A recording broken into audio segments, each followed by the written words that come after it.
Bon, donc moi je suis ici parce que je suis non violente et contre la guerre, contre le nucléaire, civil ou militaire. Mais je suis venue en me demandant pourquoi le jeûne avait été choisi comme outil militant dans ce cadre-là. Il me semblait qu'en jeûnant, j'aurais expié la faute que je n'aurais pas commise et ce qui m'a fait penser au Christ qui expie les péchés du monde. Je ne vais donc pas jeûner. Mais par contre, comme il y a ici beaucoup de jeûneurs, ça m'intéresse de connaître leur motivation individuelle. Et non pas de savoir les bienfaits du jeûne à titre personnel, parce que ça je les connais, je les comprends et je suis d'accord avec les bienfaits personnels du jeûne, mais je voudrais qu'ils me répondent sur le point de savoir pourquoi ils considèrent que c'est un bon outil militant pour dire au public extérieur, voilà, il faut se désarmer. Voilà la question très précise. Alors moi je me pose une question concernant le jeûne et l'action militante et l'impact que ça a également sur le public. Et je me pose une deuxième question, la différence entre le jeûne, qui normalement est thérapeutique, et une grève de la faim, qui est normalement politique. Le jeûne, pour moi, c'est une chose que j'ai tendance à faire naturellement. C'est-à-dire que, comme je suis déjà pas mal vieille, j'ai appris à me passer de beaucoup de choses. J'essaye de me simplifier la vie le plus possible, de me passer de choses que j'estime nécessaires. La nourriture en fait partie. J'aime énormément manger, mais comme la plupart des choses qui sont bonnes et agréables, je ne veux pas manger tout le temps. Je ne veux pas être dépendante par rapport à des horaires, par rapport à des gargouillis dans mon estomac. J'essaie de maîtriser tout ça. C'est une chose pour moi tout à fait naturelle. Je pense toujours à Gandhi qui disait « Moi, je mange, mieux je me porte ». C'est un peu mon cas. En ce qui concerne le lien avec l'antinucléaire, je pense que le nucléaire est par essence la chose la plus horrible, la plus superflue, la plus monstrueuse, la plus mensongère qui existe. Alors donc pour moi c'est absolument indispensable de se passer le nucléaire. Donc pour moi le lien entre jeûne et antinucléaire est tout à fait logique. Bon, moi, avant de venir ici, je me suis posé la question, parce que j'ai déjà participé à des jeûnes, peut-être pas aussi longs. Et je me suis dit, mais attends, parce que j'ai l'habitude de militer, d'être interrogée par les gens qui passent, si les gens me demandent pourquoi je jeûne, qu'est-ce que je vais répondre? En fait, je pense que le jeûne, il dit ma conviction. Si je jeûne, si je suis capable de me priver ou même d'aller un jour, je ne dis pas pour aujourd'hui, très loin, jusqu'à la grève peut-être de la faim, ça montrera ma détermination. Et si je jeûne, c'est pour montrer que je suis capable de prendre sur moi et de dire oui, j'y crois tellement fort que je veux bien me passer de manger, même si c'est dur. Moi, je jeûne depuis pas mal d'années, justement entre cette période du 6 et 9 août qui sont Hiroshima et Nagasaki. Parce que adolescente, j'étais en pension et il m'est arrivé quelque chose et j'avais besoin de cogiter là-dessus et d'exprimer quelque chose par rapport à ça. Et donc j'ai, pendant une semaine, tout en continuant à aller à l'école et en plus en m'arrêtant devant toutes les boulangeries, pâtisseries qu'il y avait sur mon chemin, à jeûner pendant une semaine. Et ça a tellement interpellé les gens autour de moi que je sais que c'est un moyen de dire quelque chose. On est dans un autre monde et on est libéré de tout un tas de choses. Et pour moi, ça, c'est important. Et je sais que les gens autour de moi étaient interpellés quand on leur dit qu'on ne mange pas. Ça bouge les gens, enfin les proches en tous les cas, ça les dérange parce que c'est quelque chose de pas habituel et ça interpelle beaucoup les gens. Moi, ce que je me dis, c'est que tout ce qui a été dit des avantages personnels du jeûne, de le faire à plusieurs, C'est-à-dire que cette purification, moi c'est mon premier jeûne, hein, donc j'espère qu'on ressent, que pour une commémoration, ça a quelque chose de solennel et que je trouve que c'est adapté. C'est adapté de jeûner pour une commémoration donc du 6 au 9 août. Et c'est adapté. Bon, alors moi j'ai toujours entendu parler, mes parents étaient dans la culture de Gandhi, etc. Donc je m'étais jamais posé la question. C'était comme si, voilà, j'ai eu ça dans le lait maternel. Et en me posant la question, je trouve que faire collectivement quelque chose, ça a un pouvoir. J'ai peu jeûné dans ma vie, mais j'ai toujours considéré que le jeûne était une action politique. Je me le rappelle déjà parce que j'ai connu et fréquenté Louis Lecoing, qui était un militant anarchiste qui a jeûné à mort pour obtenir la reconnaissance du statut des objecteurs de conscience. Et De Gaulle avait dit « on ne va pas laisser crever le vieux Lecoing ». J'ai connu aussi le jeûne de Lanza del Vasto à l'Arche, qui lui, d'Algérie. Mon premier jeûne, je l'ai fait au moment du Concile Vatican II, pour obtenir de l'Église qu'elle dénonce et condamne l'arme nucléaire. Ce fut un bel échec, mais je ne regrette pas ce jeûne que j'ai fait à Paris avec quelqu'un qui était bien connu dans le quartier latin et qu'on appelait Aguigui Mouna. Le dernier jeûne que j'ai fait, c'est l'an passé avec la maison de vigilance, dans les mêmes conditions ou presque que celles de cette année. En tout cas, moi je ne pense jamais jeûne autrement qu'en termes politiques. Je crois qu'il y a une histoire du jeûne qui est tout à fait révélatrice de la volonté des hommes qui n'acceptent pas qu'on vive dans l'inhumanité.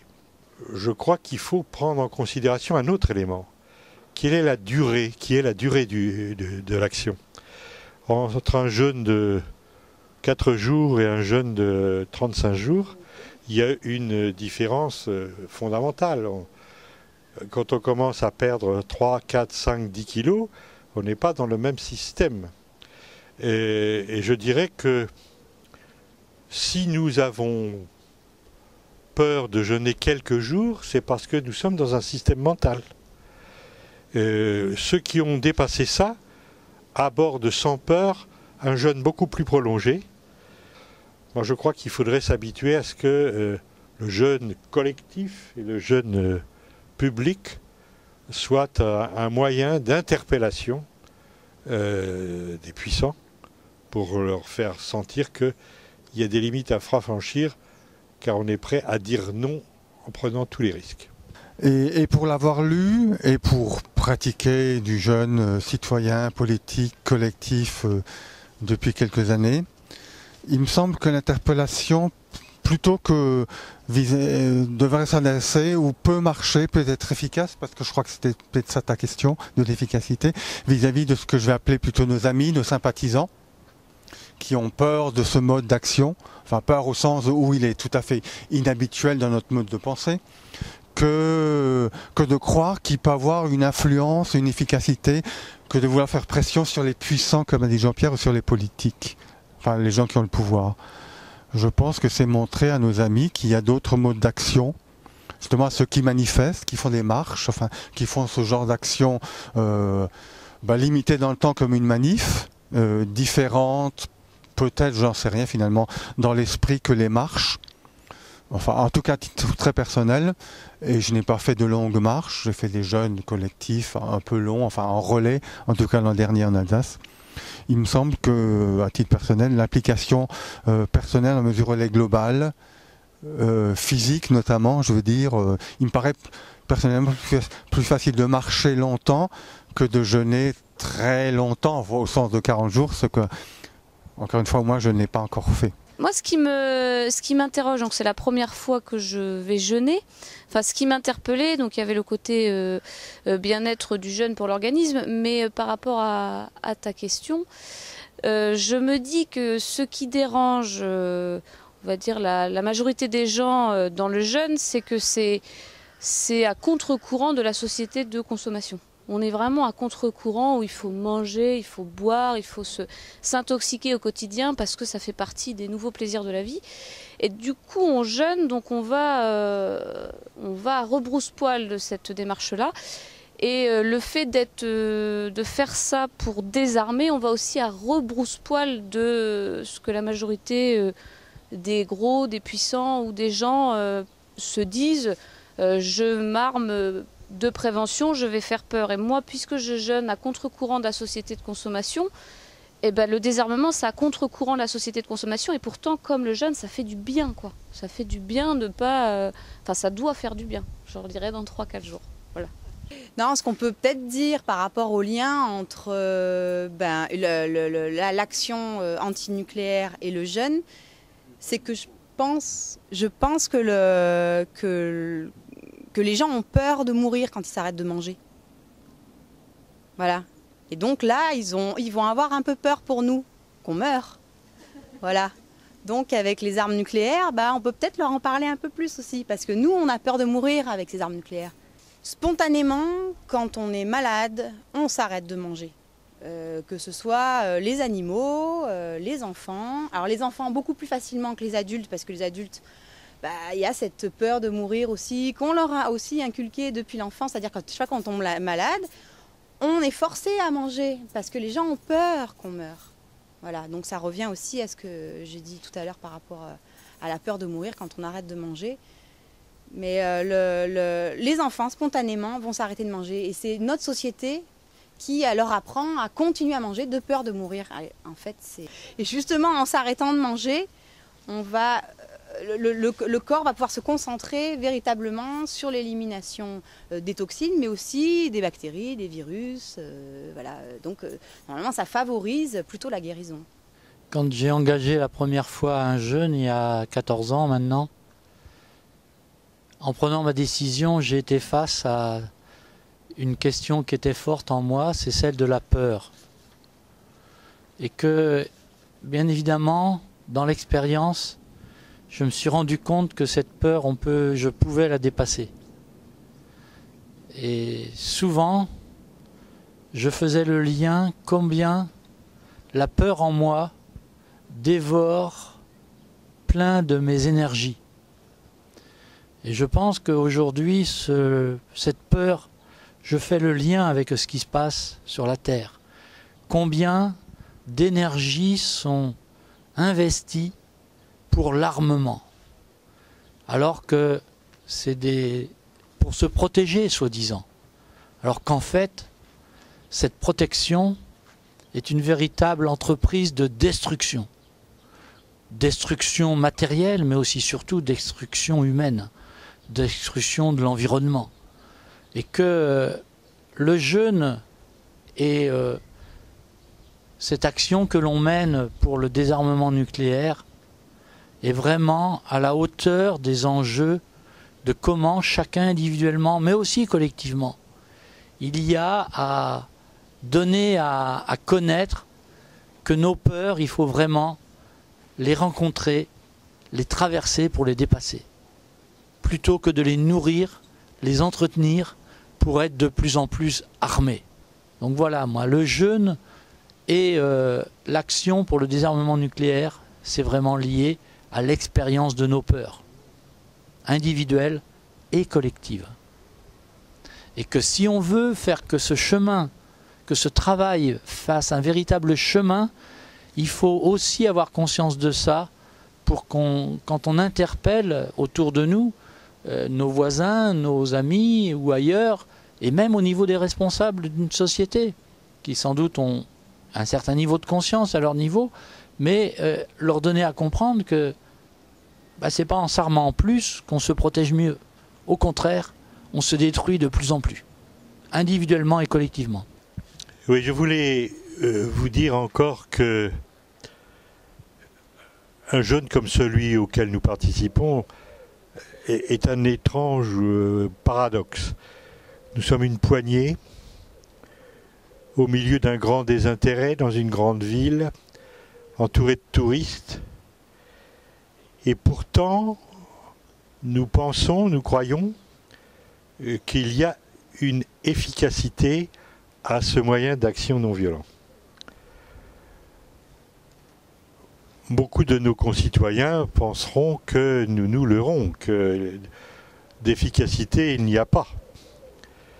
Et si nous pensons qu'il y a efficacité, c'est non seulement parce qu'il y a des exemples historiques qui prouvent que la non-violence active est efficace. J'ai cité quelques noms tout à l'heure, mais on peut en ajouter d'autres, dont le plus connu, bien sûr, est Gandhi, qui jamais n'aurait réussi à unir des forces armées susceptibles de vaincre l'armée britannique, ou Martin Luther King, qui n'aurait jamais pu penser qu'un jour il y ait eu un président des États-Unis d'Amérique noir. C'était absolument impensable pour lui. Il a engagé une action qui a eu des effets dont il n'a même pas eu conscience lui-même.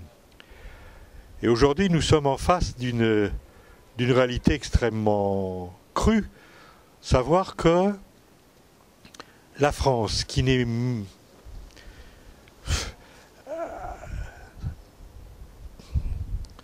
sans adversaire,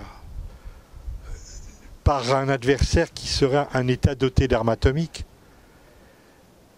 maintient un armement d'une puissance qui est bien supérieure à celle d'Hiroshima, et ceci au nom de sa sécurité.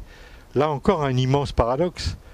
On croit pouvoir se défendre de ce qui nous menace, en menaçant nos voisins et en nous menaçant nous-mêmes, parce que nous nous mettons en péril à partir du moment où nous sommes porteurs d'armes surpuissantes. Donc je crois que s'il n'y avait pas quelques fous, dont nous sommes, pour clamer à la face du monde, c'est pas comme ça qu'il faut vivre. Ce n'est pas comme ça qu'on réussit à régler les problèmes qui nous menacent, ou même sans nous menacer, qui sont présents là devant nous. Je crois que sans cette folie, il n'y a pas véritablement d'humanité qui nous soit heureuse.